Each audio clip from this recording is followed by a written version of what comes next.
On today's episode of the Healthy and Wealthy podcast, we are joined by Chante Dent, a personal development and executive coach specializing in working with married women, both in their business and the busyness of their lives.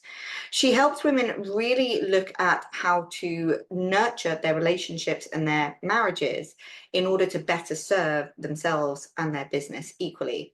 In today's episode, we talk about different communication styles, about the first steps to take if you have felt rejected or struggled to really connect with your partner, and also how to keep things spontaneous and playful and work with rather than against each other to make your marriage thrive. Now, if you are trying to juggle both a relationship and a business alongside everything else, then this is the episode for you. And if you're struggling with anything in your own body or health or weight, then please head to thehealthandfitnesscoach.com and check us out. Enjoy.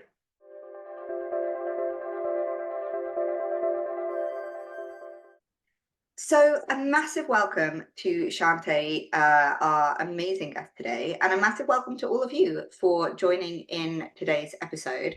Now, first up, I always like to get a little bit of background info. Why do people do what they do? There's always a story, and hopefully today's story will be a good one. So welcome, Chante, and why don't you give our audience a little bit of an idea of why or how you got into the sort of personal development, professional business space.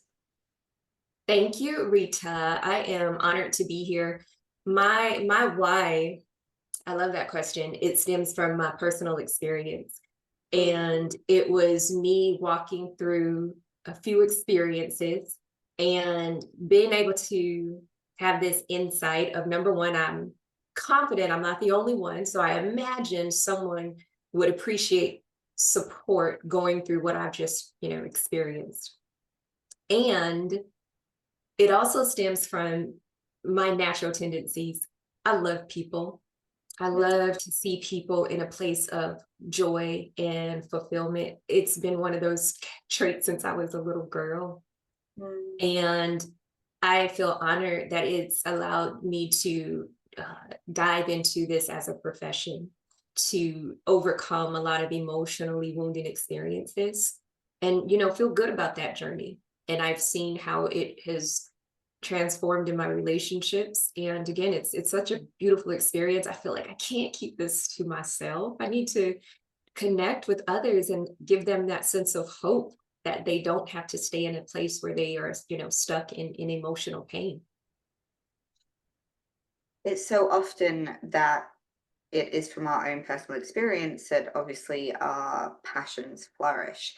Now, you work specifically with married women in business, and you, being a married woman with a business, must have faced some challenges yourself, just like I have. And we probably faced quite a lot of different and unique challenges, but there's also probably a few commonalities, a few threads between those.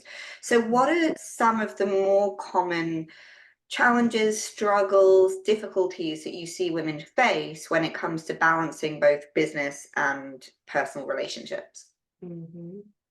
One of the biggest challenges, and I chuckle because this is across the board with human nature, is selfishness. Because when it comes to our business, especially the entrepreneurial life, there's so much passion behind what we do.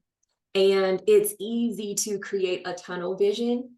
And depending on the season of your business, but we can create this tunnel vision and forget about everything that's going on around us because it's the project, it's the deadline, and we put this pressure on ourselves where we can forget to pour into that cup of marriage, of relationships.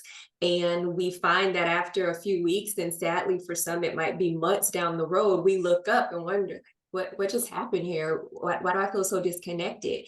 And I don't think that everyone does it purposely. Some might do it to escape, that sense of busyness, to neglect, or we're in denial. But for the most part, it's just a level of passion that drives us. And if we're not intentional, we're like, wait, you look up and what happened to, the blissful part of my marriage? And if we're staying so busy, we can easily create an imbalance in that relationship. Mm.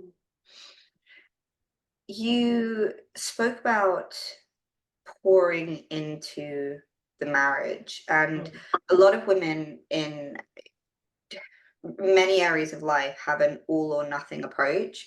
I see it mm, a lot, with clients in terms of health and weight loss, but it's mm. equally there in terms of business and entrepreneurship. I'm doing this thing, it's mine, everything needs to go into it. So when we're in this all or nothing approach, as you said, the tunnel vision, what are some of the small things that women can do to pour into that relationship, that marriage? Because sometimes we'll be sitting at home going, I do not have the energy to plan a huge romantic meal. I do not have the energy or the time to go and book a holiday. And sometimes we can see the pouring into as this big, overwhelming step. So, what are some of the small things that women need to be looking out for on a daily basis that they can do to nurture that personal side? Yeah. Rita, this is where I encourage individuals, and it starts again with myself, to have fun and be creative. And so the starting point would be to kind of hone in and understand what works naturally for you as a woman, as a wife, and Mhm. pair that with what works naturally for your husband in terms of the communication style. So to alleviate unnecessary pressure, it would be almost seamless and effortless. For example, I love to write. And I found, especially earlier on in our marriage, where it would be just a little note card, something special, words of encouragement, that I would write to my husband. And it was my way of saying, I'm thinking about you. I love you. And another component that I love the most, and this is where it depends on, our husband. So my husband, he's a financial guru. He's all about business and finances. And so it works out well for us to have a conversation about my business because I'm open to receiving his insight and his feedback. So I'm getting insight in terms of business growth, and I'm growing my relationship in our marriage because we're having these times of intimate and deep conversations. But the key is being creative with your lifestyle, what works with your schedule. So some people highly focus on date nights, and I love the examples you mentioned. I don't have the time, or for some people, not even the budget, to plan something extravagant. And so if it's not this elegant, romantic date night that we see on movies and television, which skews our vision, we won't even open that door, right? But we can say what does work for us. Are we early risers? Okay, well, let's have a breakfast date and use that time to connect. Do we both enjoy working out? Maybe we work out at different times of the day, but once a month or once a week, we will combine our workout time, and that will allow us to bond. And so I would highly encourage individuals to think outside of the box. First, take a look at what you normally and naturally get into on a daily basis, and how can you build on that, build and implement new, fun, creative ideas to connect with your husband without feeling that extra pressure and without having to wake up and feel like you've lost the fire and that the flame has died. I love that individuality of how you connect with each other and different styles of language. You said that you love to write. For me, I'm very visual, so it was all about pictures Yeah. and little sort of obvious visual cues. And dates, you're right, they don't have to be this traditional dinner. This Mhm. traditional, it has to be in the evening, it has to be at X, Y, and Z. Myself and my husband, we always work out together on a Sunday. That's our sort of time while the kids are in their clubs. Mhm. So, Mhm. as you talk about these different connections, Mhm. it's almost making this unspoken assumption that the connection hasn't already been lost. Mm, We have to be quite honest here that a lot of women listening to this have already lost that connection. They are mhm. sitting on opposite ends of the couch every night, Yeah. staring at phones. They haven't probably had sex in So maybe true. years. They might not even hug or kiss each other, sleeping in separate bedrooms. Mhm. So, if we are at this stage where that connection has already struggled quite significantly, what are some of the keys or pointers that you could suggest for women to try and Yeah. bring that back? Yeah. Yeah, Rita, this is another beautiful area I love to explore, and you're absolutely right. It would be a disservice for us to neglect this truth. I highly prioritize communication, and along with the dates, what's natural. So if you're naturally able and comfortable communicating by writing, by texting, maybe you are recording yourself on a video, communicate your heart's desire to your spouse. And so, yes, it might have been years where the connection hasn't been strong. There's been no physical intimacy, all of that. And in this moment, it's a sense of bravery. We hear this word a lot, vulnerability, but my gosh, that moment of discomfort or, vulnerability is worth the transition and the transformation that you'll experience by having that conversation. And so if you initiate the conversation with a letter, a card, a video message, a text, hey, babe, whatever you call your spouse, I'd love to talk to you about, and you fill in the blanks and then share why. I love you. I miss when we used to fill in the blanks. I desire to and fill in the blanks. I've come to understand this in my marriage through conversations that, interesting enough, even though we've married this individual, this is our partner, our spouse, depending on our own insecurities, for some people, it's not easy being that vulnerable or transparent to say, hey, I miss you. I'm longing for a deeper connection. Or I know we have created this wedge, or this wedge has developed, but I don't know if I really want to address it. Oh, it's humbling. Oh, it's difficult. And so by all means, identify what your natural tendencies are. What can you do effortlessly? Identify it, hone in, leverage that strength, and allow that to undergird how you communicate, at least that initial form of communication. And also consider what works for your spouse. Mm. What could they receive with a more open heart and an open mind? If the verbal conversation isn't ideal because it quickly leads to arguments, then you might not want to put that first. It's coming, but no pressure. Start with the card. Start with the text message. Baby steps. Baby steps. Yeah. That word vulnerability is quite a challenging word for a lot of Mhm. women. Yes. And you work with women who are in their own business. Mhm. And ironically, a lot of women that start businesses want huge success, but have this huge fear of rejection at the same time. And Yeah. we know that to be successful in anything, you are going to be rejected by somebody. A lot of these women, that rejection or that fear of rejection is so deep rooted Mhm. now that the lack of communication, lack of touch, lack of physical intimacy is been prevalent for so long, that the fear of rejection is so overwhelming, so palpable, that it stops them taking that first step towards their husband. Because even though this has been the man by their side, or woman, whichever it might be, partner, this partner has been by their side for maybe decades. They have now become so rejected in themselves that they physically fear taking a first step. So, if that's the case, how would you suggest that they approach their own self care to become open to doing so? Because it always has to start with the inside, right? So, what are some of the self Absolutely. care tips that they could do?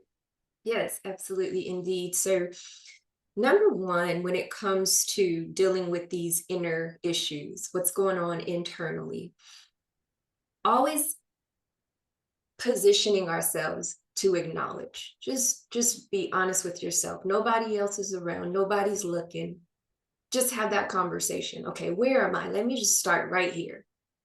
What's really going on? You know, ask yourself that, and just talk to yourself. What's really going on? What am I really afraid of? Where's the real intimidation coming from? And some people might go all the way back to childhood and realize it was when that person said what they said. And ever since then, you know, um, if that's the case, I would encourage you to separate the two. Be realistic. Okay, I remember that was a hurtful situation, and oh my goodness, it was wounding.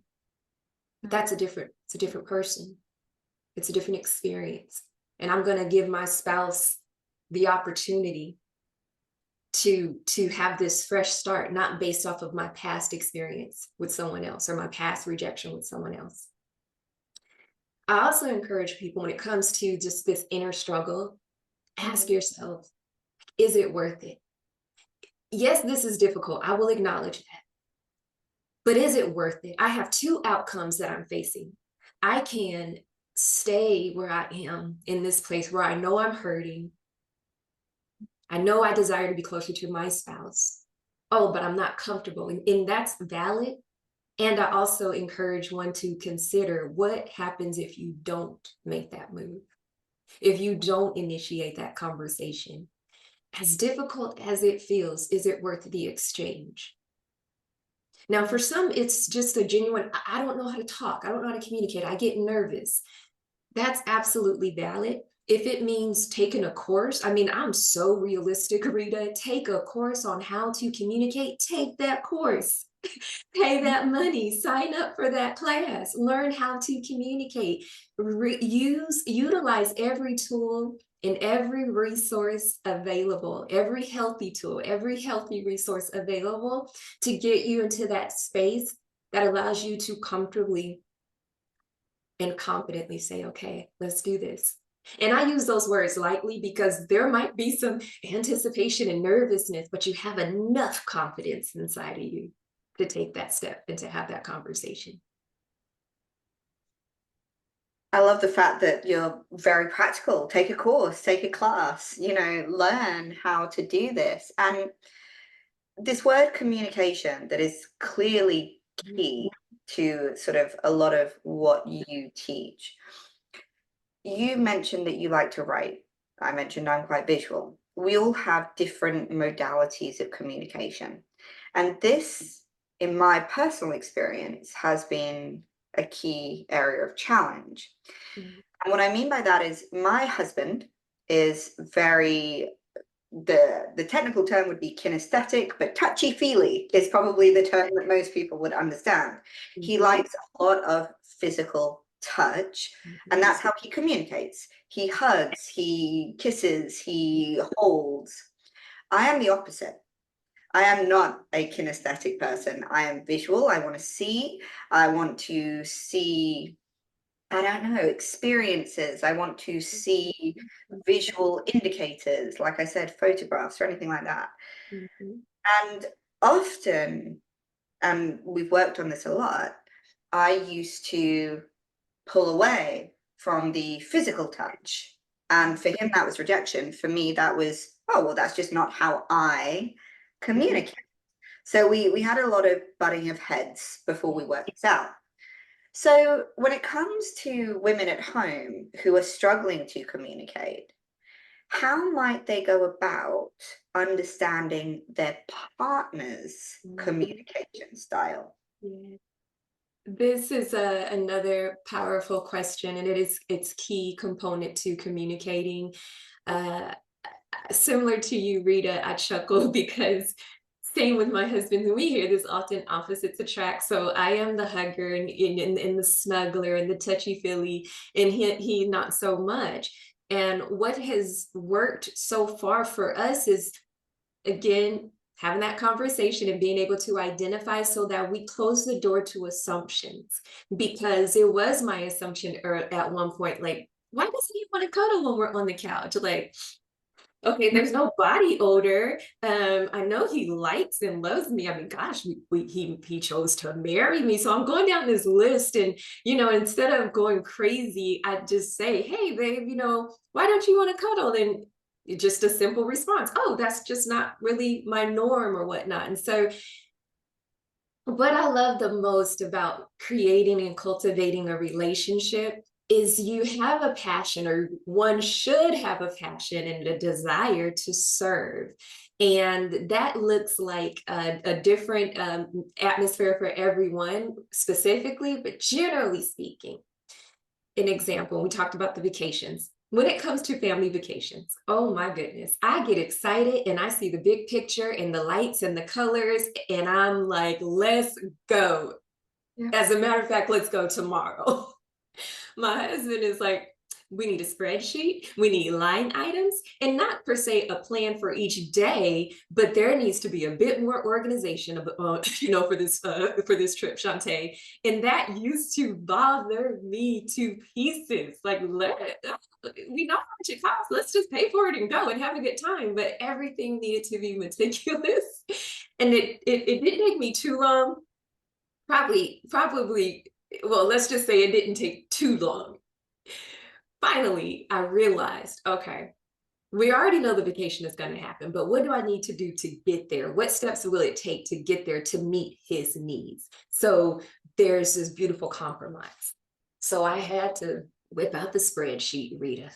Didn't want to do it, but I knew that if I love my husband like I say I do, and if I genuinely want to serve him in a way that makes him feel loved, and we use the word honored, then I'm going to compromise and get out of my own way and create that spreadsheet. It's not going to stop me from doing what I love to do the way I like to do it. But when it comes to what works for him, I'm going to create a spreadsheet. Why? Because I know he's more receptive and open. I know we create a stronger bond and a connection, and we eliminate the possibility of strife, confusion, uncomfortable conversations. We can get straight to the point. And so if it's an intimacy issue, whatever the subject or the topic or the area is in someone's marriage or relationship, this is how I see relationships. We choose to be in the relationship. For the most part, we choose. So upon choosing to be with your spouse, study them, understand what works for them and what doesn't work for them. And find it in yourself to be humble and teachable and not so arrogant to say, this might not be my forte or second nature for me, but for the simple fact that I love this man, I am going to do whatever it takes to reach him in a way that speaks his language. And the truth is, I don't do it all the time. There are times where I revert back to this is how I communicate, this is how I do it, and here you go. And then I have to get into alignment and make adjustments. But the beautiful part is it's a compromise. You would hope that both parties, involved are doing that, and then you can blossom and continue to create a thriving marriage. I love that. And I smiled because we have the exact same thing with holiday. In fact, anything. I'm the spontaneous, let's just do it. Let's just go. And he's very much the same, the meticulous, if I had my way, we'd go on holiday tomorrow. If he had his, it would be probably 2027 by the time we're planning. So I completely get that. Yeah. So as a last note to finish up on, you have really detailed how to pour into a relationship, but we cannot pour into something until we pour into us. Yeah. So what are some of the self-care ideas, guidance, tips that you would share with the audience that maybe should be the precursor to everything that we've just discussed? Because we need to self-care before we can care for others. Yeah. Excellent question, Rita. It definitely is that precursor. And when it comes to self-care, I love looking at self-care in layers or tiers. for my physical self-care, and my mental self-care, even, spiritual areas as well. And so I look at self-care, and of course we can go down the list and create a never-ending list of here's what you do to implement self-care. But instead of providing the list of things to do, I would encourage individuals to embrace this framework, and then you plug in what works for you. The framework of, in terms of self-care, what do I need to do for myself mentally, physically, spiritually, emotionally? What do I need to do for myself to ensure that, with regard to my family, my friends, my husband, I'm showing up as my best self? And then I realized, okay, for me, it looks like getting in some physical activity, if that's getting on my treadmill or going and walking around the neighborhood or the lake at the park. I need to do that so that, number one, physically I'm good and I feel I'm energetic and I'm enjoying what I see when I look in the mirror. Okay, that's the first step. And emotionally and spiritually, what does that look like? Because if I'm not praying, meditating, reading something that's feeding my spirit and strengthening my emotional muscles, number one, I'm not even comfortable with myself, how I'm thinking about myself, let alone how I'm communicating with other people. And so by default, I already know what they're getting from me might not be good. So if I can establish this framework, if a wife, if a woman, anyone, if you can establish the framework, like in regard to my relationships with other people, how do I take good care of myself first? And then you fill in the categories: mentally, emotionally, physically, spiritually. Like, what does that look like? And yes, for some of us, it does look like, I'm all for every area. So the hair salon, the nail salon, but don't stop there. Include all of that if that's your forte, but don't stop there. Let's look at the internal components of self-care as well as the external components of self-care. And so if we can create that framework and establish from within a sense of peace and joy and emotional freedom and empowerment, by default, everything that exudes from us, I believe, will be pleasant, welcoming, and if not, we are in a healthy space to get right back into alignment. What a wonderful note to finish up on with today's episode. Absolutely. Empowerment and alignment are key. And I love the framework that you talked about with different areas and filling each of them individually. So it's been absolutely fascinating talking to you. And as ever, if you'd like to get in touch with Chante, all of her details will be in the podcast episode description. So please go ahead and contact her if you are in need of any help in your own relationship whilst trying to manage your business as well. So that just leaves me to say a massive thank you to Chante for joining us today. And thank you, Rita. Absolutely. And thank you to everyone else for listening, and I'll see you on the next episode.